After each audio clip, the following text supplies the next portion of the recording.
আজকের এই ভিডিওটা তোমাদের ভালো লাগতে বাধ্য, এত সুন্দর এই ভিডিওটা। তো আমরা কোথায় গিয়েছিলাম চলো তোমার সাথে শেয়ার করি। তো হ্যালো বন্ধুরা, তোমরা সবাই কেমন আছো? আশা করছি তোমরা সবাই খুব খুব খুব ভালো আছো।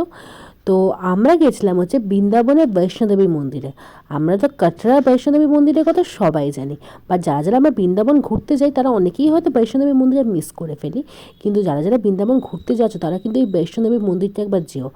অসাধারণ সুন্দর মন্দিরটা। সকাল 6টা থেকে দুপুর 1টা অবধি খোলা থাকে, আর বিকেল 4টে থেকে রাত 8টা অবধি খোলা থাকে। অসাধারণ সুন্দর মন্দির। 6:30টার সময় আরতি হয়, তো তোমরা সেখানে যেতে পারো। খুব বেশি একটা ভিড় হয় না, মোটামুটি ভিড় হয়, চেকিং হয় প্রথমেই। তো তোমরা এখানে ব্যাগ মানে ফোন ছাড়া কিছুই অ্যালাউ নেই। ফোন বা পার্স ছাড়া তোমাদের ব্যাগ ফ্যাগ কিন্তু নিয়ে যাওয়া অ্যালাউ না। এখানে ব্যাগেজ কাউন্টার আছে, কিন্তু সেটা ফ্রি নয়। তোমাদের 10 টাকার বিনিময়ে, প্রত্যেকটা ব্যাগের ধরুন 10 টাকার বিনিময়ে তোমাদের এখানে ব্যাগ রাখতে পারবে।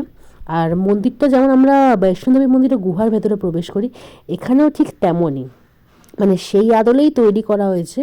বাট ভেতরটা অসাধারণ সুন্দর লেগেছে জায়গাটা, মানে ভেতরটা চারদিকটা অনেক মূর্তি দিয়ে তৈরি।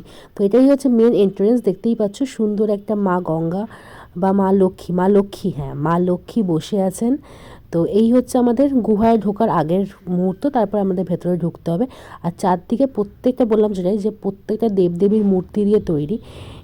তো প্রত্যেকটা মূর্তির মধ্যে সব মূর্তি আছে, রাধাকৃষ্ণ, তারপর রাম সীতা, তারপর মা দুর্গা, মা লক্ষ্মী, মা সরস্বতী, মা কালী, শিব পার্বতী, সব কিছুই।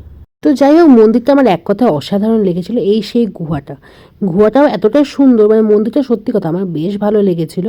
এবং এখানে কিন্তু যেমন বৈষ্ণোদেবী মূর্তিও আছে, তার সাথে যে আমাদের কাটরাতে বৈষ্ণোদেবী আছে ছোটো ছোটো শিলার মাধ্যমে, সেখানে কিন্তু সেটাও দেখতে পাবে। তো এই হচ্ছে মেন মূর্তিটা।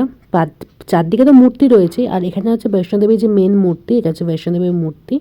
তো খুবই সুন্দর ছিল, আর খুবই ফাঁকা ফাঁকা ছিল। অনেকক্ষণ বসে তোমরা টাইম স্পেন্ড করতে পারবে। একটা আলাদাই যেন শান্তি পাচ্ছিলাম ওখানে গিয়ে। তো তোমরাও যেতে পারো, তোমাদেরও খুব খুব ভালো লাগবে।